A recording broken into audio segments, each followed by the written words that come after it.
Guerra dos 100 Anos. Poder, fé e sangue na Idade Média. Introdução.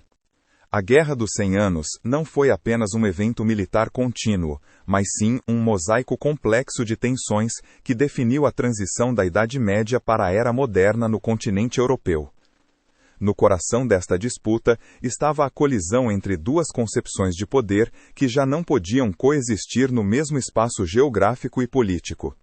De um lado, havia a tradição feudal baseada em laços de vassalagem e, do outro, o nascimento da ideia de soberania nacional absoluta. O território francês tornou-se o tabuleiro de um jogo de xadrez sangrento, onde as peças eram movidas por ambições dinásticas e direitos hereditários que se confundiam com os limites da própria França. O início deste século de confrontos mergulha em uma crise de identidade que afetava tanto a elite quanto o campesinato, que sofria as consequências diretas das invasões e das pilhagens constantes. As raízes do problema remontavam ao tempo em que os monarcas ingleses possuíam vastas terras em solo francês, o que os tornava tecnicamente vassalos dos reis da França. Essa situação criava um paradoxo jurídico e político insustentável, pois um soberano não aceitava facilmente curvar-se diante de outro.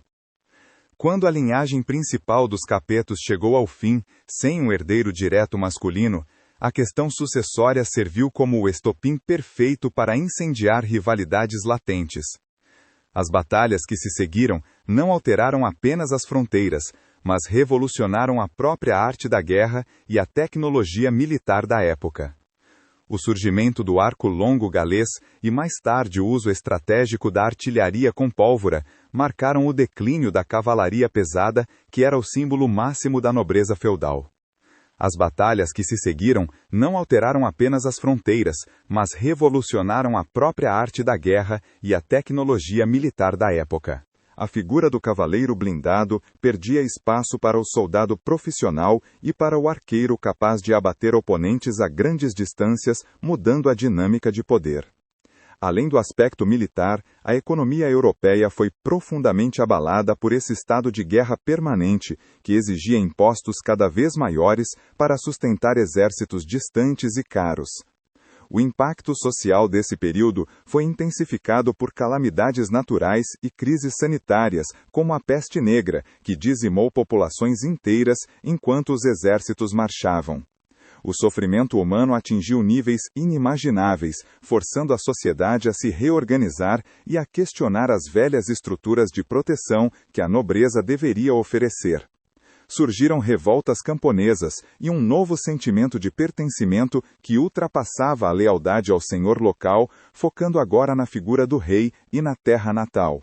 Esse nacionalismo incipiente foi o motor que permitiu a sobrevivência de comunidades inteiras diante da devastação provocada pelas famosas táticas de terra arrasada.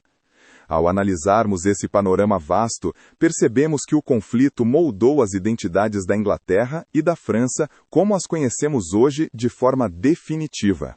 A Inglaterra, ao ser forçada a recuar para sua ilha, consolidou sua língua e suas instituições internas, enquanto a França emergiu do caos como um Estado centralizado e poderoso. As lendas e os personagens que surgiram nesse contexto tornaram-se símbolos eternos de coragem e de tragédia humana, servindo de inspiração para séculos de literatura. Compreender as nuances desse longo período é fundamental para entender como a Europa deixou para trás o sistema de feudos para abraçar a complexidade dos estados nacionais modernos. A Inglaterra, ao ser forçada a recuar para sua ilha, consolidou sua língua e suas instituições internas, enquanto a França emergiu do caos como um estado centralizado e poderoso. As lendas e os personagens que surgiram nesse contexto tornaram-se símbolos eternos de coragem e de tragédia humana, servindo de inspiração para séculos de literatura. Compreender as nuances desse longo período é fundamental para entender como a Europa deixou para trás o sistema de feudos para abraçar a complexidade dos estados nacionais modernos. Capítulo 1. As origens de um conflito secular entre duas coroas rivais. A morte de Carlos IV no ano de 1328, sem deixar um herdeiro masculino direto, criou um vazio político que alteraria profundamente o destino da Europa Ocidental por mais de um século. Não se tratava apenas da perda de um monarca, mas de uma crise sucessória que colocava em dúvida a estabilidade de uma das mais antigas monarquias do continente. Com o fim da linhagem direta dos Capetos, a nobreza francesa precisou buscar entre parentes colaterais alguém capaz de sustentar a legitimidade da coroa. O debate envolveu interpretações jurídicas complexas e interesses políticos de uma aristocracia que temia perder poder caso o trono fosse ocupado por um soberano estrangeiro. Entre os possíveis herdeiros, destacou-se Eduardo III da Inglaterra, sobrinho do falecido rei por meio de sua mãe, Isabel da França. Essa ligação de sangue oferecia ao monarca inglês uma reivindicação aparentemente forte. Entretanto, a elite francesa recorreu à chamada Lei Sálica, uma tradição jurídica que impedia a transmissão da coroa através da linhagem feminina. A aplicação dessa norma permitiu excluir Eduardo da sucessão e favoreceu Felipe de Valois, primo do rei falecido. A decisão transformou uma disputa dinástica em uma rivalidade política de grande escala, pois Eduardo considerava sua reivindicação legítima, enquanto a nobreza francesa defendia a preservação da soberania do reino. A coroação de Filipe VI não resolveu o problema. Pelo contrário, consolidou uma rivalidade que já vinha sendo alimentada por décadas de tensões entre Inglaterra e França. Eduardo III, ainda jovem e ocupado com dificuldades internas em seu próprio reino, não esqueceu a perda do que acreditava ser seu direito hereditário. Ao mesmo tempo, Felipe precisava afirmar sua autoridade diante de vassalos, que nem sempre aceitavam plenamente sua ascensão. Esse clima de desconfiança transformou qualquer incidente diplomático em potencial causa para a guerra. As tensões territoriais contribuíam ainda mais para agravar o cenário. A região da Gasconha, no sudoeste da França, permanecia sob domínio inglês e representava uma fonte significativa de riqueza graças à produção de vinho destinada aos mercados britânicos. Para o rei francês, a presença de um soberano estrangeiro exercendo autoridade dentro de suas fronteiras era um obstáculo à centralização do poder. Funcionários da coroa francesa frequentemente tentavam interferir na administração da região, provocando protestos dos governadores ligados aos plantagenetas. Ao mesmo tempo, a economia europeia estava interligada por redes comerciais que ampliavam a tensão política. A lã produzida na Inglaterra alimentava as manufaturas têxteis de Flandres, região que, embora formalmente subordinada ao rei francês, dependia profundamente do comércio com os ingleses. Sempre que as relações entre Paris e Londres se deterioravam, bloqueios comerciais eram utilizados como instrumento de pressão, prejudicando milhares de artesãos e mercadores. Dessa forma, interesses econômicos importantes tornavam o conflito quase inevitável. O momento decisivo ocorreu em 1337, quando Filipe VI confiscou oficialmente a Gasconha, alegando que Eduardo III havia falhado em seus deveres feudais. Esse ato transformou as tensões em guerra aberta. Eduardo respondeu reafirmando sua reivindicação ao trono francês e iniciou uma intensa campanha diplomática para justificar sua futura invasão. A disputa territorial havia evoluído para um desafio direto à legitimidade da dinastia Valois. No fundo dessa rivalidade estava o próprio sistema feudal. O rei da Inglaterra era obrigado a prestar homenagem ao rei da França pelas terras que possuía no continente. Um ritual de submissão que se tornava cada vez mais humilhante à medida que o poder inglês crescia. Essa relação permitia aos reis franceses interferir juridicamente nas decisões tomadas pelos governantes ingleses em suas possessões. O resultado era um emaranhado de obrigações contraditórias que alimentava ressentimentos políticos constantes. A competição entre as casas de Valois e Plantageneta também possuía um forte componente simbólico. Os reis ingleses lembravam o vasto império continental que seus antepassados haviam controlado e não aceitavam a redução de sua influência a um pequeno território no sul da França. Já os Valois defendiam a ideia de unificar sobre sua autoridade todos os territórios culturalmente franceses. Essas visões opostas tornavam difícil qualquer acordo que não implicasse a derrota completa de um dos lados. Enquanto a tensão aumentava, ambos os reinos procuraram aliados em toda a Europa. Eduardo III utilizou os recursos provenientes do comércio da lã para financiar alianças com príncipes do Sacro Império Romano Germânico e outros governantes. Felipe VI buscou apoio político e religioso junto ao papado instalado em Avignon. A mobilização para a guerra exigiu sistemas de arrecadação mais eficientes, fortalecendo paradoxalmente o poder central dos monarcas. Assim, o continente entrou em um conflito prolongado que colocaria à prova a resistência das populações e transformaria profundamente a organização política europeia. O que começara como uma crise sucessória transformou-se em uma luta pela supremacia entre duas grandes coroas. Capítulo 2. O brilho da supremacia inglesa e as vitórias esmagadoras no campo. No verão de 1346, Eduardo III desembarcou na Normandia com um exército preparado para desafiar diretamente o poder francês. O encontro decisivo ocorreu na localidade de Crécy, onde os franceses, confiantes na força de sua cavalaria pesada, enfrentaram uma formação inglesa baseada em milhares de arqueiros armados com o arco longo. Essa arma possuía alcance e velocidade superiores às bestas tradicionais e permitia uma chuva constante de flechas sobre o inimigo. Enquanto os cavaleiros franceses avançavam pelo terreno irregular e lamacento, os arqueiros ingleses disparavam de forma coordenada, atingindo homens e cavalos antes que a carga pudesse se organizar. A disciplina das tropas de Eduardo III contrastava com a desordem das forças francesas que atacavam em ondas sucessivas sem coordenação adequada. O resultado foi um massacre que destruiu grande parte da elite militar da França.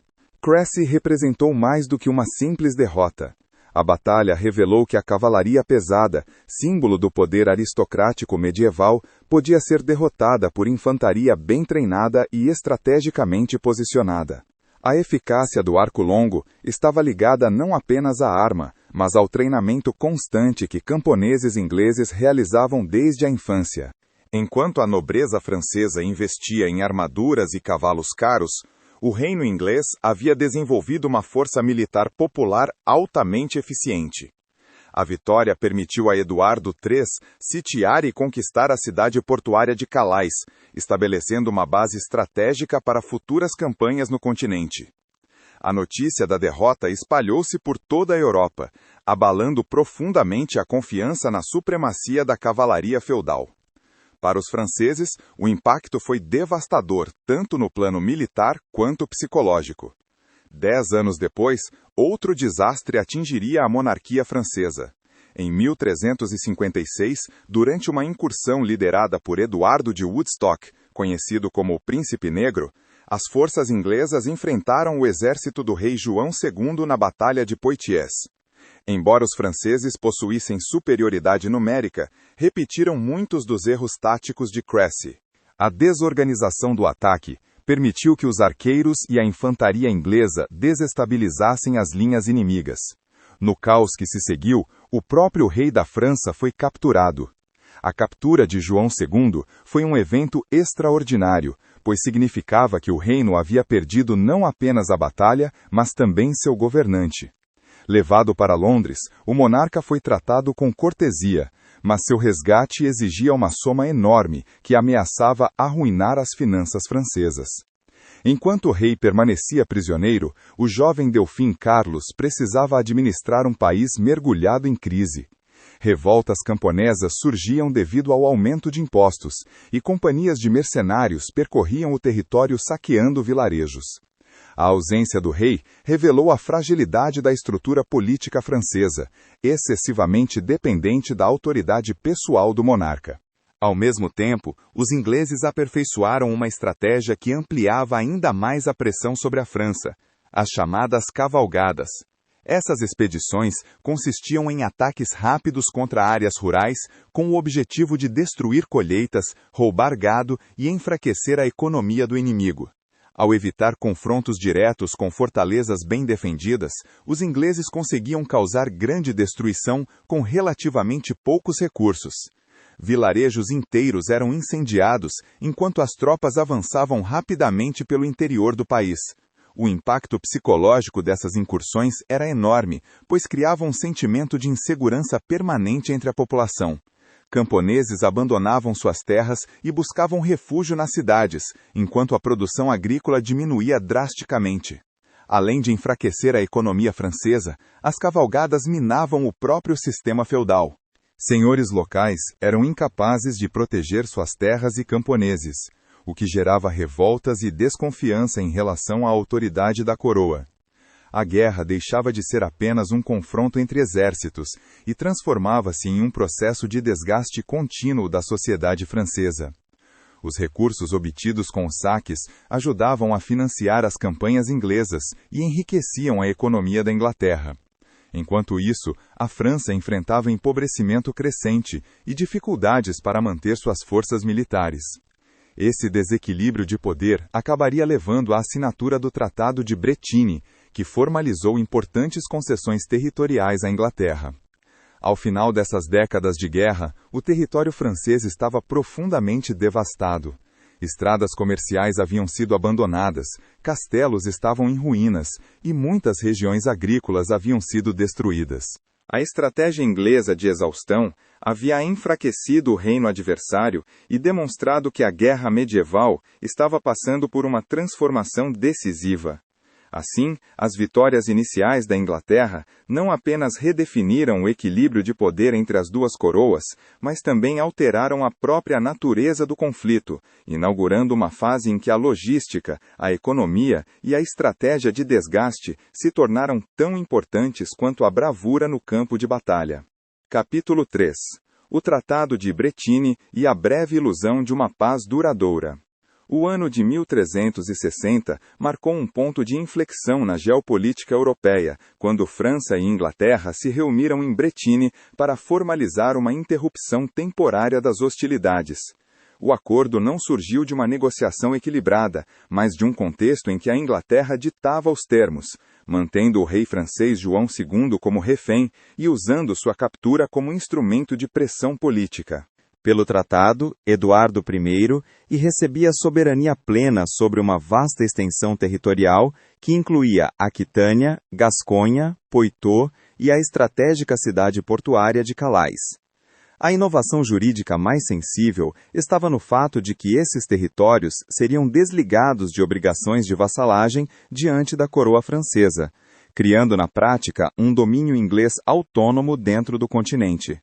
Ao mesmo tempo, Eduardo III concordava em renunciar formalmente à reivindicação imediata ao trono francês, medida pensada para legitimar internacionalmente a nova ordem territorial e apresentar a paz como algo definitivo, ainda que se sustentasse sobre bases frágeis.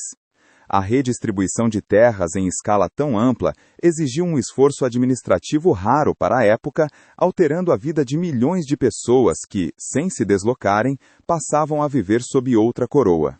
Funcionários e oficiais ingleses foram enviados às novas províncias para organizar a tributação, aplicar leis, administrar justiça e reforçar fortificações em fronteiras ampliadas. Em muitas localidades, a recepção foi ambígua. Parte da população reagiu com medo, enquanto outros setores agiram com pragmatismo, tentando preservar rotinas e negócios. Havia também integrantes da baixa nobreza francesa que enxergavam na nova administração oportunidades de ascensão. O mapa político resultante deixava a França fragmentada em zonas de influência, com o poder dos Valois circunscrito a um núcleo territorial mais estreito, cercado por possessões inglesas e por ducados inclinados à autonomia.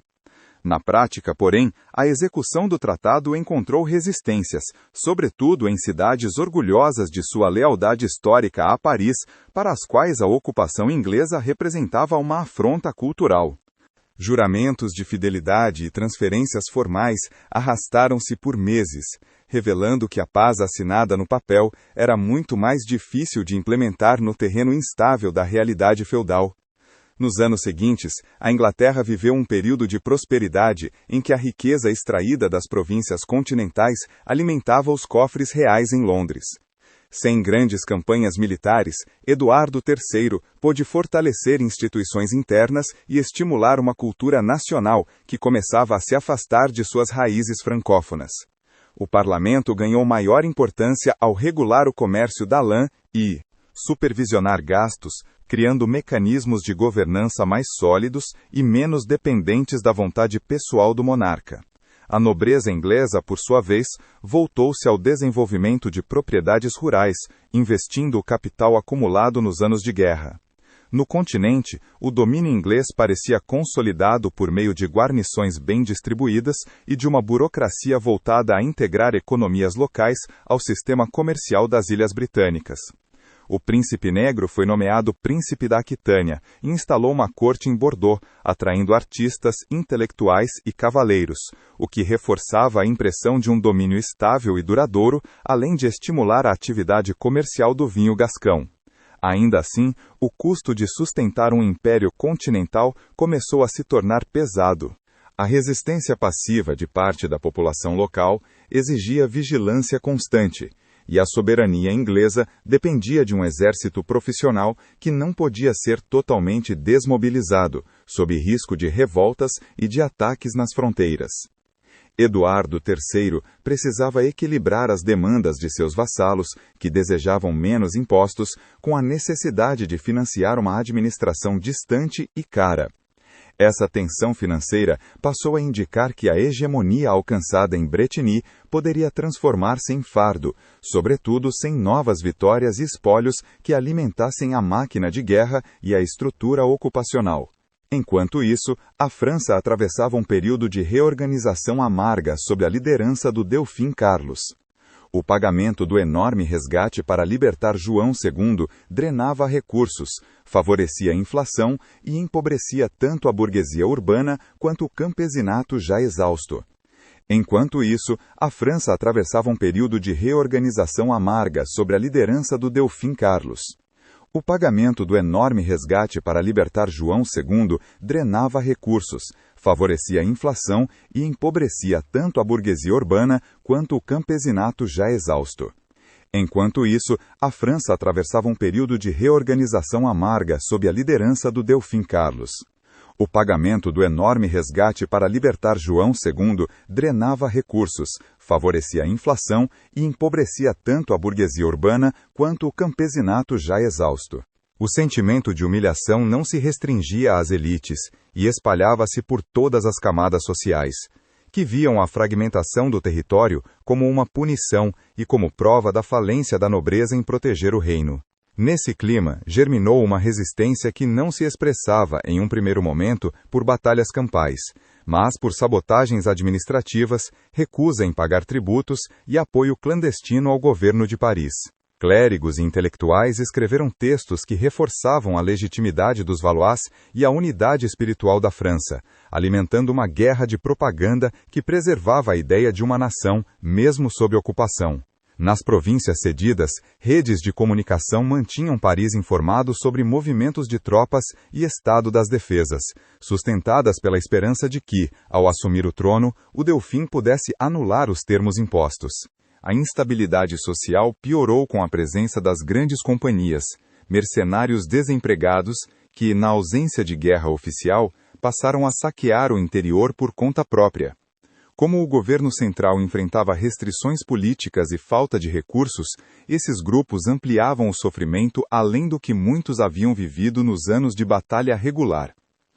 A necessidade de conter mercenários, reorganizar finanças e preparar uma futura retomada forçou Carlos a buscar novas formas de liderança e comando militar, ao mesmo tempo em que o Estado se via pressionado a se reinventar para sobreviver. Capítulo 4. A reconquista de Carlos V e o papel estratégico de Bertrand du Guesclin. Quando Carlos V subiu ao trono em 1364, herdou um reino devastado e um sistema militar desacreditado, incapaz de enfrentar a disciplina e a tecnologia inglesas. De saúde frágil, mas com inteligência estratégica, ele compreendeu que a vitória não viria de cargas de cavalaria, e sim de logística, administração e paciência. Iniciou reformas na arrecadação, estabelecendo tributos permanentes que permitiam manter um exército profissional pago com regularidade, substituindo a dependência exclusiva da convocação feudal. Esse novo fôlego financeiro possibilitou modernizar equipamentos, contratar especialistas em cercos e sustentar operações contínuas, adequadas a uma guerra de desgaste. A nomeação de Bertrand du Guesclin como condestável da França foi decisiva para transformar a doutrina militar. Du Guesclin entendia que enfrentar arqueiros ingleses em campo aberto era, muitas vezes, uma sentença de morte. Sua estratégia priorizava evitar batalhas campais, atacando linhas de suprimento, explorando manobras noturnas, surpresas e a captura gradual de fortificações menores. A nomeação de Bertrand du Guesclin como condestável da França foi decisiva para transformar a doutrina militar. Du Guesclin entendia que enfrentar arqueiros ingleses em campo aberto era, muitas vezes, uma sentença de morte. Sua estratégia priorizava evitar batalhas campais, atacando linhas de suprimento, explorando manobras noturnas, surpresas e a captura gradual de fortificações menores. Essa recusa do confronto direto frustrava comandantes ingleses acostumados a decidir campanhas em um único dia, e aos poucos desorganizou a ocupação. A modernização incluiu também o uso mais frequente de artilharia primitiva, que começava a alterar a dinâmica dos cercos, tornando possível pressionar cidades amuralhadas e enfraquecer guarnições sem o custo humano de combates decisivos. Carlos V procurou controlar comunicações e pontos de passagem, isolando posições inglesas e forçando rendições, enquanto o exército operava em coordenação com o governo central, de acordo com necessidades políticas e diplomáticas. A aplicação sistemática dessas táticas permitiu uma reconquista metódica que, em poucos anos, apagou grande parte dos ganhos ingleses obtidos em Bretine. Não houve uma campanha única e grandiosa, mas centenas de operações pontuais, cercos rápidos, infiltrações, estímulo a revoltas dentro de cidades ocupadas e reintegração administrativa imediata das áreas retomadas.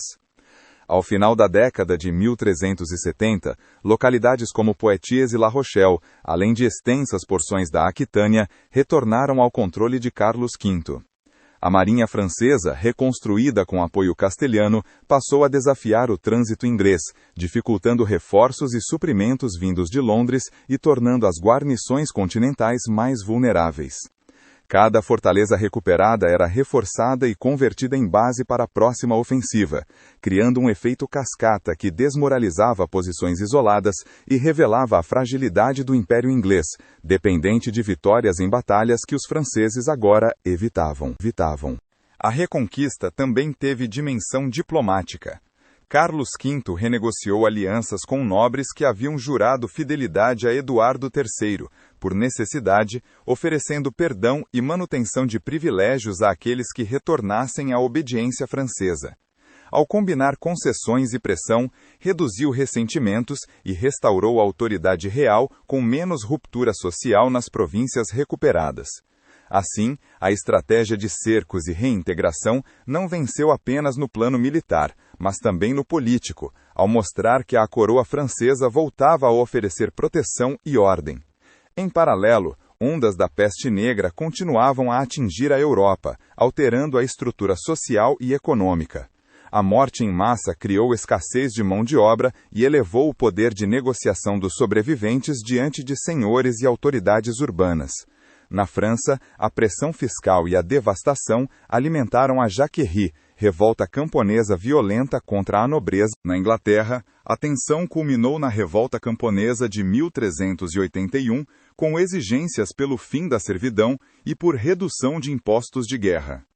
Esses conflitos internos obrigaram governantes a desviar recursos da guerra externa para manter ordem doméstica, lembrando que o poder real podia ser ameaçado por forças biológicas e sociais fora do alcance de espadas e tratados. A crise demográfica também redefiniu a forma de financiar e lutar guerras, pois o valor do trabalho aumentou, e a perda de grandes contingentes passou a ser economicamente insustentável. Exércitos tornaram-se menores e mais dependentes de profissionais e tecnologia, enquanto a reorganização social após peste e revoltas acelerou o declínio do feudalismo clássico e estimulou uma economia mais baseada em salários e uma administração pública mais centralizada. Esse pano de fundo de sofrimento e transformação ajudou a prolongar o conflito, que se adaptava continuamente às novas realidades de um mundo em transição. 5. A loucura de um rei e o ressurgimento das ambições de Henrique V. O destino da França sofreu uma reviravolta em 1392, quando o rei Carlos VI teve seu primeiro surto de loucura durante uma expedição militar e atacou os próprios cavaleiros em pleno delírio. A partir daí, alternando períodos de lucidez com crises profundas em que esquecia até a própria identidade, o monarca deixou o governo paralisado por longos intervalos, abrindo um perigoso vazio de autoridade. Sem uma liderança central firme, a corte francesa tornou-se palco de uma disputa feroz pelo poder entre dois ramos ligados à família real, os partidários do Duque de Orleans e os do Duque de Borgonha. E o que começou como briga por influência e controle do tesouro, rapidamente degenerou em guerra civil aberta. O assassinato do Duque de Orleans nas ruas de Paris, ordenado pelo Duque de Borgonha, eliminou qualquer chance de conciliação e lançou as províncias em um ciclo de vingança, com os Armagnacs defendendo os herdeiros de Orleans e o Delfim, e os borgonheses lutando pelo domínio das cidades e pelo direito de governar em nome do rei incapaz. Essa fragmentação destruiu a coesão militar construída no reinado de Carlos V e deixou o reino vulnerável, a ponto de a violência interna muitas vezes superar a ferocidade que os franceses haviam demonstrado contra os ingleses em tempos de guerra aberta. Na busca por supremacia, a facção borgonhesa passou a flertar com uma aliança com a Inglaterra para esmagar os Armagnacs e consolidar seu domínio no norte, movimento facilitado pelo fato de que a Inglaterra, sob a dinastia Lancaster, buscava uma oportunidade de retomar conquistas no continente com o mínimo de esforço. A loucura de Carlos VI também afetou o cotidiano. Com o Estado enfraquecido, bandos e milícias locais aterrorizavam a população civil, e o ressurgimento das ambições inglesas encontrou uma França debilitada por feridas internas, pronta para ser explorada por um líder estrangeiro capaz de manipular suas divisões. Henrique V da Inglaterra, jovem, disciplinado e movido por um senso de missão quase religioso, aproveitou o caos francês para lançar nova campanha em 1415.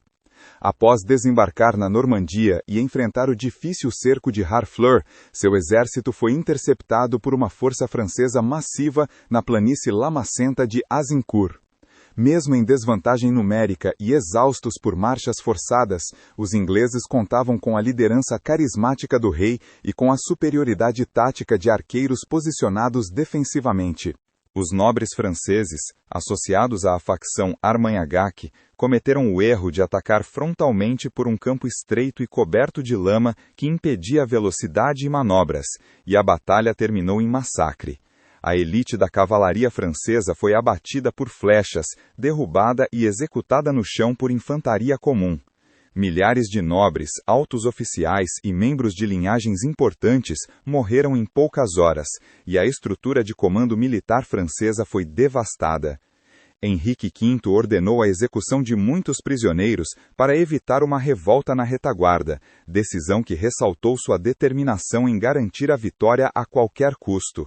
O triunfo deu ao rei inglês controle quase total sobre o norte da França e elevou seu prestígio, sendo sentido nas cortes europeias como prova de que a Inglaterra recuperara supremacia militar.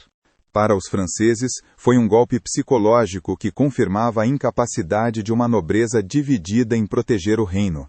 Henrique V explorou a vitória para avançar pela Normandia, capturar cidades estratégicas e sitiar Rouen com brutalidade baseada na fome da população, abrindo o caminho para Paris e sugerindo que o fim da dinastia Valois se aproximava. A culminação diplomática dessa ofensiva foi o Tratado de Troyes, em 1420, documento que pretendia redesenhar o destino das monarquias. Henrique V se casaria com Catarina de Valois, filha de Carlos VI, e seria reconhecido como regente e herdeiro legítimo do trono francês após a morte do rei. O ponto mais polêmico foi a deserdação do Delfim Carlos, filho de Carlos VI, sob alegações de ilegitimidade aceitas pela rainha Isabel e pela facção borgonhesa, criando a base para uma monarquia dual, em que o rei inglês governaria os dois reinos como uma única entidade. Muitos franceses e nobres ligados aos Armagnacs recusaram o acordo, considerando-o submissão vergonhosa, e o Delfim fugiu para o sul, estabelecendo corte em Bourges e mantendo províncias fora do controle inglês e borgonhês. A França passou a viver uma divisão dinástica, geográfica e cultural entre um norte ocupado e um sul resistente que insistia na continuidade dos Valois. A morte súbita de Henrique V em 1422, pouco antes da morte de Carlos VI, impediu sua coroação como rei da França e deixou o trono para o bebê Henrique VI, criando um vazio de liderança adulta na coalizão anglo-borgonhesa. O tratado, que deveria destruir a resistência, acabou alimentando nova fase de guerra civil e de resistência crescente, pois a luta deixou de ser apenas por terras e impostos e passou a girar em torno da própria existência da França como reino soberano. Capítulo 6. O fenômeno de Joana d'Arc e a virada mística do destino francês.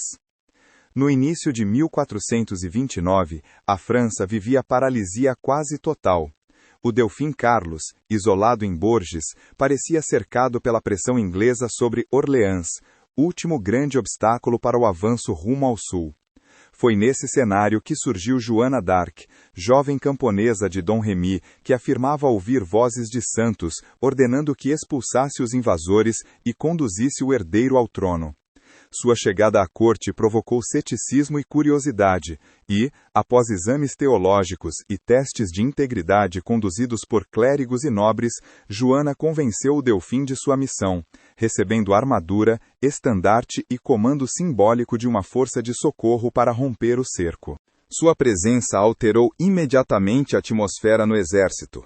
Uma mulher jovem e fervorosa no comando de homens calejados transformou o derrotismo o propósito, impondo disciplina moral, proibindo palavrões e exigindo confissão, convertendo a tropa em uma espécie de força cruzada em defesa do solo pátrio.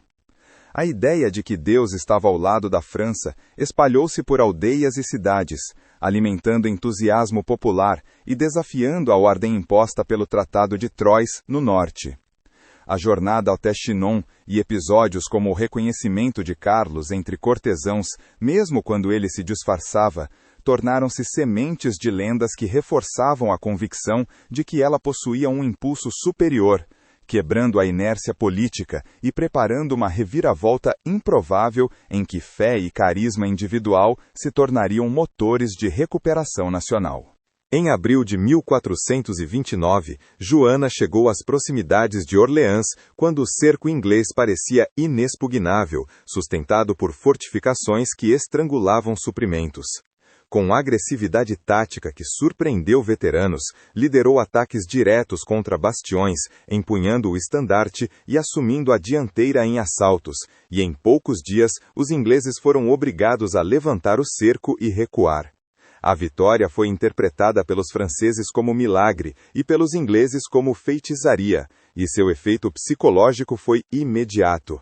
Voluntários afluíram ao exército do Delfim. A figura de Joana tornou-se símbolo de resistência, e a dinâmica das escaramuças ao longo do Loire mudou. A quebra do mito da invencibilidade inglesa, construído desde Crécy e Azincourt, restaurou a confiança francesa e incentivou uma postura ofensiva, preparando o objetivo central da missão: legitimar o rei. Após Orleans e a derrota inglesa em Patay, abriu-se o caminho para Reims, local tradicional de coroação. Joana insistiu que a consagração era essencial para dissipar a sombra de ilegitimidade que rondava Carlos e anular, aos olhos do povo, os efeitos do Tratado de Troyes. A marcha foi demonstração de força e apoio popular, com cidades abrindo portões sem combate em muitos casos, e em julho de 1429, em cerimônia carregada de simbolismo, Carlos VII foi ungido com o óleo sagrado, tornando-se oficialmente monarca legítimo perante a Igreja e a nobreza europeia. O efeito diplomático foi devastador para as pretensões inglesas. A disputa passou a opor um rei ungido a um invasor, e a autoridade de Henrique VI no território francês começou a enfraquecer diante da legitimidade espiritual do rival. Joana, ao lado do altar com seu estandarte, simbolizava a união entre vontade divina e poder temporal, e Reims cristalizou uma unidade nacional que reuniu facções ao redor de uma figura central com o peso da tradição. Embora a guerra continuasse, a coroação deu contorno institucional à resistência e permitiu à administração real funcionar com apoio popular mais firme. Os ingleses tentariam coroar Henrique VI em Paris depois, mas sem o prestígio histórico e a carga emocional que Reims havia concedido aos Valois, e a trajetória de Joana atingiu ali seu auge simbólico, demonstrando que ideias e fé podiam ser tão decisivas quanto a força militar em uma luta secular por soberania. Capítulo 7. O sacrifício da donzela e a consolidação do sentimento nacionalista. O declínio da trajetória militar de Joana d'Arc começou com sua captura pelos borgonheses durante o cerco de Compiègne, em 1430, e com a venda subsequente aos ingleses, que buscavam desacreditá-la para preservar o próprio prestígio. Em vez de tratá-la como prisioneira de guerra, as autoridades britânicas optaram por submetê-la a um julgamento eclesiástico, acusando-a de heresia, feitiçaria e de usar roupas masculinas. O objetivo político era explícito. Se Joana fosse apresentada como um instrumento do demônio, a coroação de Carlos VII poderia ser reinterpretada como fruto de um engano maligno, devolvendo legitimidade aos Lancaster e enfraquecendo a causa francesa. O processo em Rouen foi conduzido por clérigos alinhados aos ingleses, que recorreram a armadilhas teológicas para tentar arrancar uma confissão de culpa de uma jovem camponesa isolada, pressionada e sem proteção efetiva. Durante meses de interrogatórios exaustivos, Joana defendeu suas visões e sua missão com uma firmeza que desconcertou parte de seus juízes, mantendo-se fiel às vozes que afirmava ouvir desde a infância. Ainda assim, o desfecho parecia decidido desde o início, pois a eliminação da donzela de Orleans era vista como necessidade estratégica para que a Inglaterra sustentasse o controle sobre as possessões do norte. Em 30 de maio de 1431, Joana foi levada à praça do mercado de Rouen e queimada viva diante de soldados e civis, em um espetáculo que misturava horror, intimidação e cálculo político. Para evitar que seus restos se tornassem relíquias, suas cinzas foram lançadas ao Sena. Porém, o efeito produzido foi o inverso do pretendido. Sua morte transformou-a em mártir, elevando seu sacrifício a símbolo capaz de atravessar fronteiras regionais e disputas sociais, e convertendo a memória de uma camponesa em instrumento de coesão nacional. Em vez de destruir a moral dos partidários de Carlos VII, a execução gerou indignação profunda e reforçou a resistência contra a presença inglesa. Embora o rei não tenha mobilizado esforços diplomáticos decisivos para resgatá-la, soube aproveitar a força simbólica de sua história, consolidando sua imagem como monarca associado a uma figura injustiçada e, aos olhos de muitos, santa. O sacrifício de Joana ajudou a tornar o nacionalismo francês menos vago e mais político, oferecendo uma linguagem comum de pertencimento e uma narrativa de sofrimento e esperança capaz de sustentar a etapa final do esforço de guerra. A consolidação desse novo momento também dependeu de uma virada diplomática decisiva. Um dos pilares da dominação inglesa era a aliança com o Ducado de Borgonha, que fornecia tropas, recursos e legitimidade ao controle sobre Paris. Com o fortalecimento de Carlos VII e após a morte de Joana, Felipe o Bom passou a considerar que os interesses borgonheses poderiam ser melhor servidos por uma paz com a coroa francesa. Em 1435, o Tratado de Arras formalizou essa mudança. A Borgonha reconheceu Carlos VII como soberano e encerrou a coalizão militar com a Inglaterra. O impacto para Londres foi profundo, pois a estratégia inglesa no continente dependia desse apoio logístico e político. Arras também funcionou como reconciliação interna, reduzindo a guerra civil entre Armagnacs e Borgonheses que havia sangrado a França por décadas. Carlos VII aceitou concessões territoriais e comprometeu-se a punir os responsáveis pelo assassinato do pai do duque, removendo entraves emocionais e políticos que impediam a união contra o inimigo comum. Com a paz interna mais próxima, o governo francês pôde concentrar recursos na expulsão dos ingleses da Normandia e da Gasconha. A mudança de lado da Borgonha abriu caminho para a entrada de tropas francesas em Paris, em 1436, encerrando quase 20 anos de ocupação inglesa na capital e devolvendo ao rei o centro administrativo do reino. O valor simbólico dessa reconquista foi enorme, a iniciativa passou a ser francesa, e o isolamento britânico se tornou tão evidente que guarnições inglesas começaram a abandonar postos avançados, buscando refúgio em fortalezas costeiras enquanto aguardavam reforços, que nem sempre vinham, diante das dificuldades internas em Londres. Arras, portanto, tornou-se o ponto de virada diplomático que converteu uma guerra de conquista em uma luta inglesa para manter uma presença mínima no continente. Com legitimidade reforçada e maior estabilidade política, Carlos VII aprofundou reformas para sustentar uma reconquista definitiva. A implementação da TAI, Imposto Direto Permanente, deu ao Tesouro capacidade de manter um exército profissional de longo prazo, reduzindo a dependência de convocações feudais. Essa base financeira permitiu criar as companhias de ordenança, frequentemente associadas ao surgimento de um exército nacional permanente, com soldados treinados e pagos diretamente pelo rei. A profissionalização significava uma força capaz de operar de forma coordenada ao longo do ano, independentemente das estações e da disposição da nobreza local. Paralelamente, o rei investiu no desenvolvimento de um corpo de artilharia sob comando dos irmãos Bureau, transformando o uso de canhões em prática mais precisa e sistemática.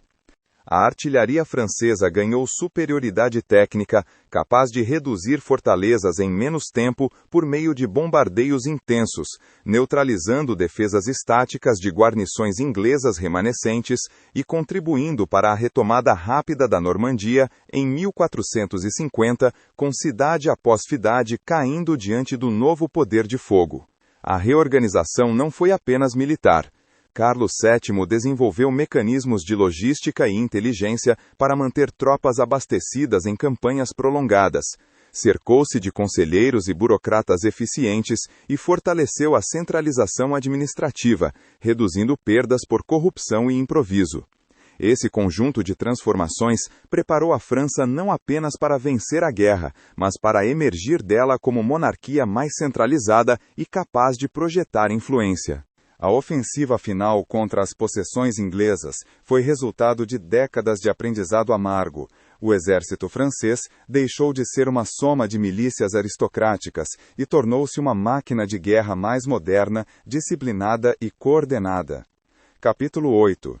O crepúsculo da Idade Média e o nascimento das monarquias modernas. A fase final do conflito alcançou seu ápice na Batalha de Castillon, em 1453, quando o poder de fogo da artilharia francesa selou o destino das pretensões inglesas no continente. O exército inglês, liderado por John Talbot, tentou socorrer a Gasconha com um ataque impetuoso contra posições francesas protegidas por trincheiras e canhões.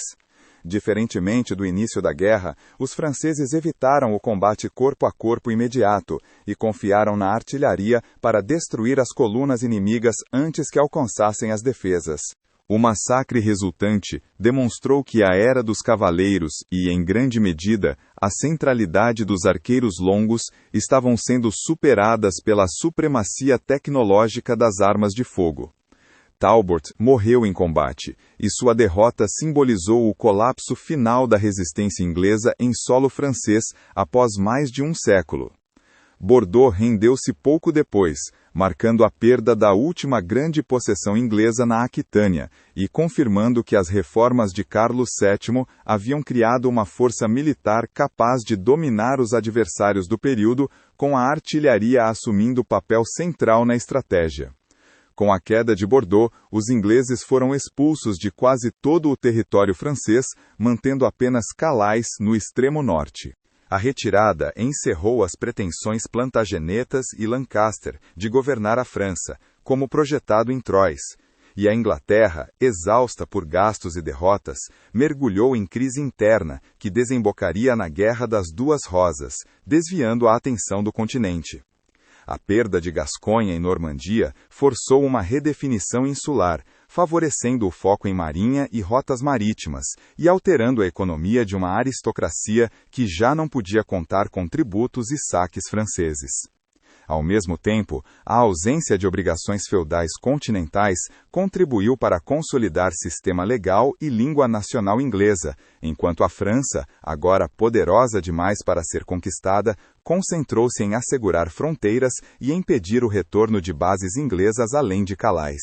O encerramento das hostilidades não veio por um grande tratado definitivo, mas por um reconhecimento pragmático do novo equilíbrio. A França havia se tornado um Estado capaz de sustentar exército permanente, tributação eficiente e tecnologia de cerco superior.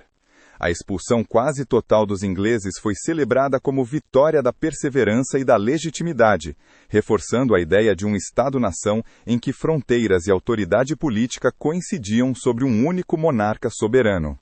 No plano cultural, o conflito deixou legado profundo na identidade francesa, transformando um conjunto de feudos em uma comunidade com memória compartilhada de sofrimento, peste, invasões e guerras civis. Joana d'Arc e os sucessos de Carlos VII tornaram-se mitos fundadores, alimentando orgulho nacional e lealdade à coroa.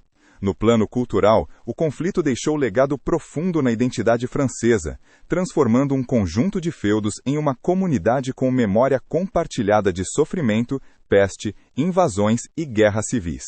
Joana d'Arc e os sucessos de Carlos VII tornaram-se mitos fundadores, alimentando orgulho nacional e lealdade à coroa. A língua francesa consolidou-se como instrumento administrativo e cultural de unificação. E, no plano institucional, a necessidade de financiar a guerra acelerou a criação de estruturas fiscais e militares permanentes que reduziram a autonomia feudal e ampliaram o peso da burocracia e da burguesia urbana no funcionamento do Estado. Ao olhar para esse século de lutas, a vitória não foi apenas territorial, foi também cultural e institucional.